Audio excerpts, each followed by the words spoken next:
నమస్కారం, ఎల్ఆర్టీ న్యూస్కి స్వాగతం. బులెటిన్లో ముందుగా headlines. Retired employee Parvataneni Madhavarao దశదిన కర్మలో పాల్గొన్న ఐటీ శాఖ మంత్రి దుద్దిల శ్రీధర్బాబు. ముస్తాఫా సహకార సంఘం చైర్మన్పై వీగిపోయిన అవిశ్వాసం. మాల ఉపకులాల ఆత్మగౌరవ సభ కరపత్రాన్ని ఆవిష్కరించిన జిల్లా అధ్యక్షుడు దోసల చంద్రం. హమాలీ కార్మికులకు వెల్ఫేర్ బోర్డును ఏర్పాటు చేయాలి. జిల్లా ప్రధాన కార్యదర్శి ఎగ్మటి ఎల్లారెడ్డి. గంభీరపేట మండల కేంద్రంలో మాల ఉపకులాల ఆత్మగౌరవ సభ కరపత్రాన్ని మాల మహానాడు జిల్లా అధ్యక్షుడు దోసల చంద్రం ఆధ్వర్యంలో ఆవిష్కరించారు. రాజన్న సిరిసిల్ల జిల్లా కేంద్రంలో శనివారం రోజున ఉదయం 10 గంటలకు లహరి ఫంక్షన్ హాల్లో జరిగే మహాసభకు మాల ఉపకులాల సోదరులు అధిక సంఖ్యలో పాల్గొని సభను విజయవంతం చేయాలని పిలుపునిచ్చారు. ఈ సందర్భంగా వారు మాట్లాడుతూ గత ప్రభుత్వాలు మాలలకు మొండి చేయి చూపిందని, మాల ఉపకులాలు అందరూ ఏకమై ఆ హక్కులను కాపాడుకోవాలని అన్నారు. కార్యక్రమంలో మాల మహానాడు నాయకులు దోసల ఉపేందర్, దోసల శంకర్, నల్ల రాజ్ కుమార్, లక్కం బాబు, నల్ల శ్రీధర్, సుదర్శన్, బాలయ్య, బాలరాజు, గాదం శంకర్ పాల్గొన్నారు.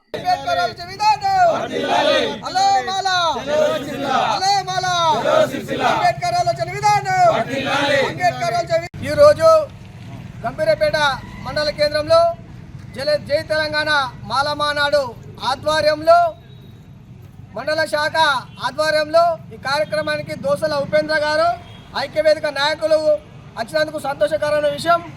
రేపు ఏదైతే 23వ డేట్ నాడు లహరి ఫంక్షన్ హాల్లో అలో మాలా చలో సిరిసిల్ల కార్యక్రమాన్ని ఈ జిల్లాలో ఉన్నటువంటి ప్రతి ఒక్కరూ మాల సోదరులు అధిక సంఖ్యలో హాజరయ్యాల్సిన బాధ్యత ఎంతైనా ఉంది.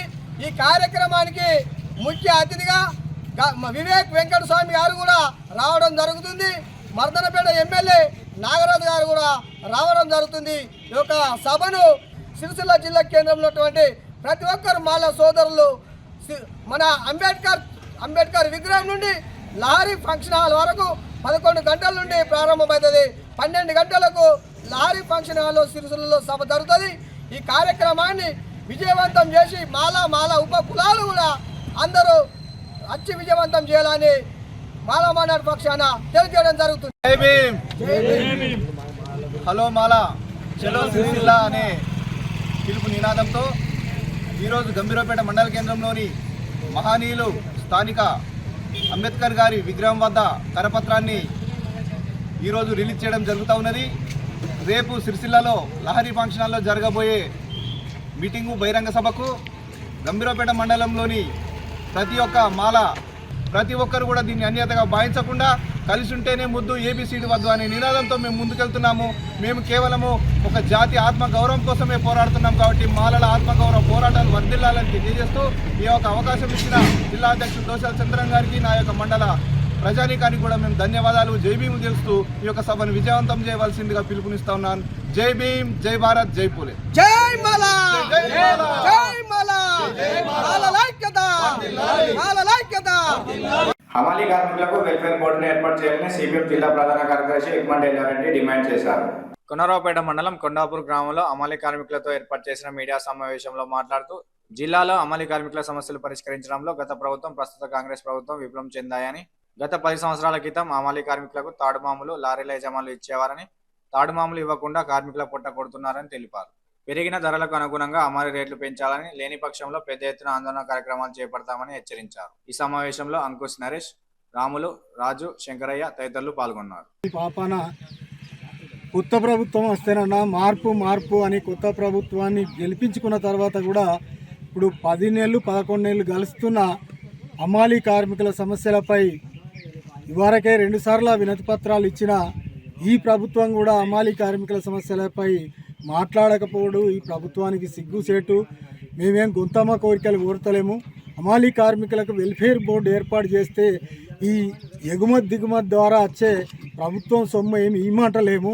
కార్మికులు చేసిన కష్టంతోనే ఒక వెల్ఫేర్ బోర్డు ఏర్పాటు చేస్తే ఎగుమతి దిగుమతి ద్వారా కోట్ల రూపాయల నిధులు ప్రభుత్వానికి 10 ఏళ్లలో తాడుమాములు కూడా ఇయ్యని పరిస్థితి ఉంది. అంతకుముందు తాడుమాములు ఇచ్చేది ఆ క్లీనర్ కూడా వచ్చి తాడు ఇగ్గుకునే పరిస్థితి, బస్తా ఇగ్గుకునే పరిస్థితి ఉండే. ఇవన్నీ బంద్ చేసి మేము కూలీ రేటు పెంచమన్నా, తాడు పైసలు ఇవ్వమన్నా ఇక్కడున్న ప్రజాప్రతినిధులు ఈ గ్రామంలో ఉన్న రైతులు అర్థం చేసుకోకుండా మాకు పోటీగా వలస కార్మికులు తెచ్చి కార్మికులు పెట్టుకోవడం అనేది జరుగుతుంది. ఓట్లప్పుడేమో ఇక్కడున్న కార్మికుల ఓట్లు కావాలి, తర్వాతనేమో ఇక్కడ వలస కార్మికులు పెట్టి పనిచేయించుకునే పద్ధతి ఇక్కడ కొనసాగుతుంది. కాబట్టి అది మానుకోవాలని ప్రభుత్వాన్ని హెచ్చరించడం జరుగుతుంది. రాబో కాలంలో ఇటువంటి పద్ధతులు మానుకోకపోతే ప్రభుత్వాన్ని ఎక్కడికక్కడ ఎండగట్టి హమాలీ కార్మికుల హక్కులు సాధించుకునే దిశగా పోరాటం ఉంటుందని ప్రభుత్వానికి డిమాండ్ చేయడం జరుగుతుంది. తెలంగాణ రాష్ట్రాన్ని అన్ని రంగాల్లో అగ్రగామిగా ఉండేలా ప్రణాళికాబద్ధంగా పనిచేస్తున్నామని రాష్ట్ర ఐటీ శాఖ మంత్రి దుద్దుల శ్రీధర్ బాబు పేర్కొన్నారు. గంభీరావుపేట మండల కేంద్రంలో ప్రెస్ మీట్ లో మాట్లాడుతూ నిన్నటి రోజున వేములవాడకు ముఖ్యమంత్రి వచ్చి రాజరాజేశ్వర స్వామి ఆలయ అభివృద్ధికి గాను అదేవిధంగా సిరిసిల్ల జిల్లాకు సంబంధించిన అభివృద్ధి కార్యక్రమాలకు శంకుస్థాపనలు ప్రారంభోత్సవాలు చేయడం జరిగిందని, గతంలో బీఆర్ఎస్ హయాంలో కరీంనగర్ ఉమ్మడి జిల్లా అన్ని రంగాల్లో అభివృద్ధి కాలేదని ఈ ప్రభుత్వంలో ఉమ్మడి జిల్లాను ప్రణాళికబద్ధంగా అభివృద్ధి చేస్తామని తెలిపారు. ఈ కార్యక్రమంలో మండల అధ్యక్షుడు అమిత్, రాష్ట్ర అధికార ప్రతినిధి పరిష హనుమాన్లు, పట్టణ అధ్యక్షుడు పాపాగారి రాజు, కాంగ్రెస్ నాయకులు తదితరులు పాల్గొన్నారు.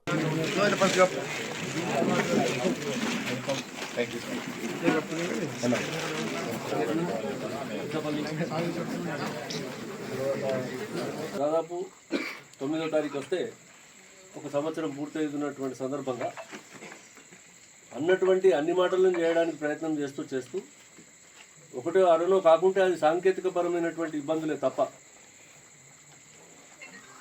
ఇది ప్రభుత్వం యొక్క అలసట, మన ఏదో మర్చిపోయో లేకపోతే ఇంకా ఏదో చేయలేకపోవడమో సమస్య కాదు. వాటిని కూడా అధిగమించడానికి ముఖ్యమంత్రి గారి నాయకత్వం లోపల రాష్ట్రంలో ఉన్నటువంటి మంత్రివర్గము తర్వాత రాజకీయాలు మాత్రమే కాకుండా ప్రజా అవసరాలు ఏ విధంగా ఉంటాయని చెప్పి ఇక్కడ మన జిల్లా నలుమూలలో కూడా అన్ని విషయాలను అవగాహన కలిగినటువంటి వ్యక్తి శ్రీధర్బాబు గారు. మరి వారి నాయకత్వం లోపల మరి ఆ తర్వాత పొన్నం ప్రభాకర్ గారు కూడా ఆయన కొన్ని కార్యక్రమాలు ఆయన చేసేటువంటి కార్యక్రమాలు చేసుకొని ముందుకు పోతూ ఉన్నారు. ఈ సందర్భంగా ఆయన మన ఇక్కడికి వచ్చినందుకు వారిని మనం దీని తర్వాత పెద్దలు మృత్యుంజయం గారు, మా సీనియర్ నాయకులు, మాతో పాటు విచ్చేసిన మా ప్రభుత్వ విప్ ధర్మపురి శాసనసభ్యులు అల్లూరి లక్ష్మణ్ కుమార్ గారు, అన్నయ్య గౌడ్ గారిని నేను మీకు పరిచయం చేయాలి. సీనియర్ నాయకులు, ఇంతపూర్వకం ఉమ్మడి జిల్లా సర్పంచుల ఫోరం అధ్యక్షుడిగా పనిచేసింది. అదేవిధంగా మా ఇండియన్ యూత్ కాంగ్రెస్ జాతీయ స్థాయి యువజన కాంగ్రెస్ ప్రధాన కార్యదర్శి శ్రవణ్ రావు గారు, మరి మిత్రులు సంగీతం శ్రీనివాస్ గారు, సోదరులు ప్రకాష్ గారు, మండల అధ్యక్షుడు అమీద్ గారికి, కాంగ్రెస్ పార్టీకి సంబంధించిన మా మిత్రులందరితో పాటు ఈరోజు సమావేశంలో పాల్గొంటా ఉన్నాం. ప్రధానంగా ఉమ్మడి కరీంనగర్ జిల్లాకు సంబంధించి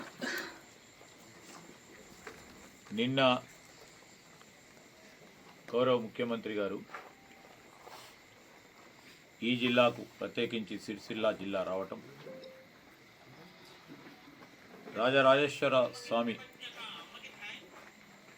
ఆలయ అభివృద్ధి కానీ, వేములవాడ నియోజకవర్గానికి సంబంధించిన అభివృద్ధి పనులు, అదేవిధంగా సిరిసిల్ల జిల్లాకు సంబంధించిన అభివృద్ధి కార్యక్రమం, శంకుస్థాపనలు, ప్రారంభోత్సవాలు చేయటం జరిగింది. వారికి జిల్లా పక్షాన, ఈ 2 నియోజకవర్గాల పక్షాన, కాంగ్రెస్ పార్టీ మిత్రులందరి తరఫున వారి కృతజ్ఞతలు తెలియజేస్తున్నాం. మేము 2 లక్షల ఉద్యోగ ఖాళీలునే అంచనా వేసుకొని 2 లక్షల ఉద్యోగ ఖాళీలను పూరించే కార్యక్రమం చేస్తాం మా ప్రభుత్వం అని చెప్పి వచ్చి 10 నెలల కాల హేమలనే సగటున ప్రతి నెల 5,000 ప్రభుత్వ ఉద్యోగాల ఖాళీలను నింపుతా ఉన్నాం. పబ్లిక్ సర్వీస్ కమిషన్ ద్వారా ప్రభుత్వ ఉద్యోగ ఖాళీలు నింపే కార్యక్రమ భాగంలో కార్పొరేషన్ల ద్వారా సగటున 5,000 ఉద్యోగాలు ప్రతి నెల, అంటే 50,000 పైచిలకు ఉద్యోగాలు ఈరోజు మన రాష్ట్రానికి సంబంధించిన నిరుద్యోగ యువకుల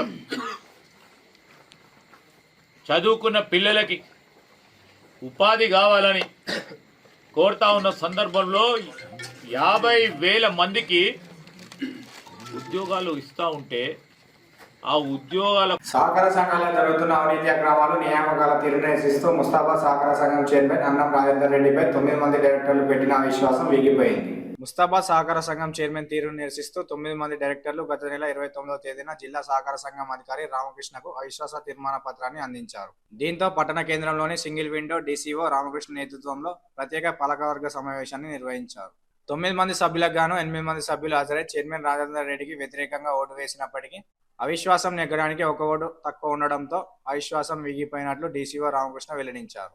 అనంతరం 8 మంది డైరెక్టర్లు మీడియాతో మాట్లాడుతూ కొంతమంది డైరెక్టర్లను ప్రలోభాలకు గురిచేసి వారి వైపు తిప్పుకున్నారని పేర్కొన్నారు.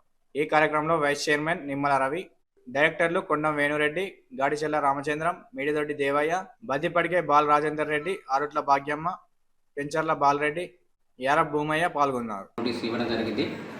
దానికి సంబంధించి 15 రోజులు సమయం ఇస్తూ ఒక ప్రత్యేక పాలకవర్గ సమావేశాన్ని ఏర్పాటు చేయడం జరిగింది. ఈ సమావేశానికి 8 మంది సభ్యులు హాజరైనారు. కోరం నిండినందువల్ల కార్యవర్గ సమావేశాన్ని కొనసాగించడం జరిగింది, చర్చించడం జరిగింది వాళ్ళు లేవనెత్తిన అంశాలపై. అయితే చర్చ తర్వాత తదనంతరము జరిగినటువంటి ఓటింగ్లో మనకు చట్టంలో నిబంధన మేరకు 2/3 మొత్తం సభ్యులు 2/3 సభ్యులు హాజరు కావాల్సి ఉన్నందున దానికి 9 మంది సభ్యులు అవసరము. కానీ హాజరైన వారు 8 మంది సభ్యులు కావున ఈ ప్రెసిడెంట్ గారిపై పెట్టినటువంటి అవిశ్వాసము వీగిపోయినట్టుగా ప్రకటిస్తున్నారు. అయినటువంటి ఆ 8 మంది సభ్యులు కూడా ప్రెసిడెంట్ గారికి వ్యతిరేకంగా ఓటు వేయడం జరిగింది. ఇప్పుడు యథాతథంగా చైర్మన్ గారు కొనసాగుతారు. ఎందుకంటే అవిశ్వాసం వీగిపోయినందుకు కావున యథావిధిగా ప్రెసిడెంట్ గారు కొనసాగుతారు. ప్రాథమిక వ్యవసాయ సహకార సంఘం అధ్యక్షులపై గత నెల 29వ తారీఖు నాడు 9 మంది డైరెక్టర్లను అవిశ్వాస తీర్మానానికి నోటీసు ఇవ్వడం జరిగింది. దానికి అనుసరించి గౌరవ జిల్లా సహకార అధికారి గారు రావడం జరిగింది. మేము ఏదైతే అంశాల మీద నోటీస్ ఇచ్చామో కూలంకషంగా అలాంటి అంశాల మీద చర్చించి సిఓ గారికి గైడ్లైన్ చేయడం జరిగింది. ఫైనల్గా ఇప్పుడు జరిగినటువంటి ఓటింగ్లో 9 మంది ఉండాలి, 8 మంది సభ్యులం హాజరై మేము అధ్యక్షులకు వ్యతిరేకంగా ఓటేసినాము.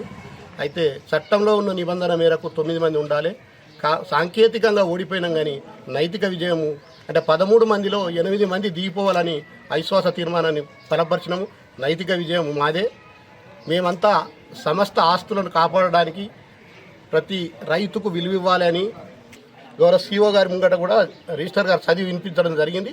తెలంగాణ రాష్ట్రంలో ఎక్కడ కూడా జియో 44 హెచ్ఆర్ పాలసీ 44 ప్రకారం కొత్తగా ఉద్యోగాలు పెట్టుకోవడానికి లేదు. మీకు కూడా జియో కాపీ తీసుకోవచ్చు. మేము దాని మీద వ్యతిరేకించి అవిశ్వాస తీర్మానం పెట్టడం జరిగింది. ముస్తాబాద్లో గోదాం కట్టడానికి అనుమతులు ఉన్నాయా, వచ్చినాయా? మరి రాని శంకుస్థాపనలు చేస్తామని చెప్పి ఏ విధంగా ముందటికి పోయినరు? దాంతో జరిగినటువంటి ఖర్చు ఎవరికి నష్టం జరుగుతుంది? దయచేసి పాత్రికేయులంతా ఇప్పుడు రిజిస్టర్ గారి ద్వారా మీరు క్లారిఫికేషన్ తీసుకోవాల్సిందని మీకు మనవి చేస్తాను. వస్తానని చెప్పి ఇంత ముందుకు చైర్మన్ అయితే ఏదైతే చేసిండో అతను చేసినటువంటి అరాచకాలు కొన్ని తక్కువ చూడడం, మిగతా వాళ్ళను ఒకరిని ఎంటేసుకొని అది చేయడము, ఇంత ముందుకు ఏదైతే అన్న చెప్పినట్టు ఉద్యోగం విషయంలో అమ్ముడు పోయి అంటే అతని దగ్గర డబ్బులు తీసుకొని మిగతా వాళ్ళకి అందరికి తాగిపోయడం, ఒత్తిడి తేవడం, మీరు ఇట్లా చేస్తేనే నేను అది చేస్తాను లేకపోతే లేదు, కల్లిబల్లి మాటలు చెప్పడం, అబద్ధాలు ఆడడం, ఇదైంది అదైందని గోదాం కడుతున్నామని అవిశ్వాసం పెట్టడం జరిగింది. నైతికంగా మేమేమి గెలిచినాము. ఒక క్యాండిడేట్ ఏదో రకంగా పోతే ప్రబోధానికి లోన్ చేసిరు, జైల్లో పంపిస్తాము, నీకున్న కేసులతోటి అది చేస్తాము, లేదంటే డబ్బులు తీసుకో, అట్లాంటి విషయాలతోటి అది చేసుకొని దగ్గర తీసుకున్నారు. ఇంకొక ముఖ్య విషయం గంభీరావుపేట మండలం లింగన్నపేట గ్రామానికి చెందిన రిటైర్డ్ ఎంపీ పర్వతినేని మాధవరావు దశదిన కర్మను గురువారం రోజున రంగ ఫంక్షన్ హాల్లో అతని కుటుంబ సభ్యులు నిర్వహించారు. దశదిన కర్మ కార్యక్రమానికి రాష్ట్ర ఐటీ శాఖ మంత్రి దుద్దిల్ల శ్రీధర్ బాబు, ప్రభుత్వ పాద శ్రీనివాస్ పాల్గొని మాధవరావు చిత్రపటానికి పూలమాలలు వేసి నివాళులర్పించారు. మొదటగా లింగన్నపేట గ్రామంలోని శ్రీ వెంకటేశ్వర స్వామి ఆలయానికి వెళ్లి స్వామివారిని దర్శించుకున్నారు. అనంతరం మాధవరావు ఇంటికి వెళ్లి శ్రీధరరావు కుటుంబ సభ్యులను పరామర్శించారు. ఈ కార్యక్రమంలో మండల కాంగ్రెస్ పార్టీ అధ్యక్షులు అమిత్, నాయకులు పరశాన్మన్లు, మెడ భాస్కర్, నరసింహులు, పరశురాములు గౌడ్, ఎల్లారెడ్డిపేట మాజీ జెడ్పీటీసీ సభ్యులు ఏలూరి రాజయ్య, స్థానిక ప్రజా ప్రతినిధులు, వివిధ పార్టీల నాయకులు, కాంగ్రెస్ పార్టీ నాయకులు పాల్గొని మాధవరావు చిత్రపటానికి పూలమాలలు వేసి నివాళులర్పించారు.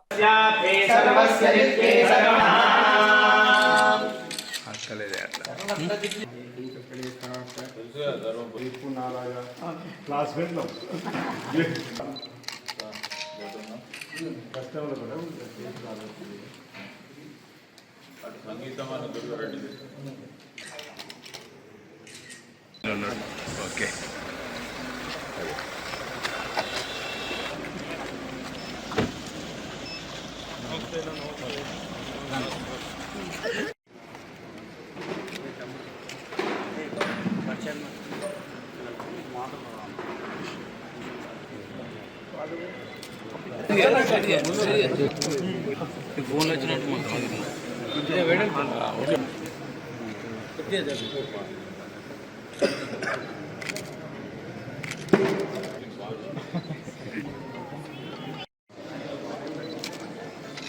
ఇవి నాటి వార్తలు. తిరిగి ప్రసారమయ్యే వార్తల్లో మళ్ళీ కలుసుకుందాం. అంతవరకు నమస్కారం.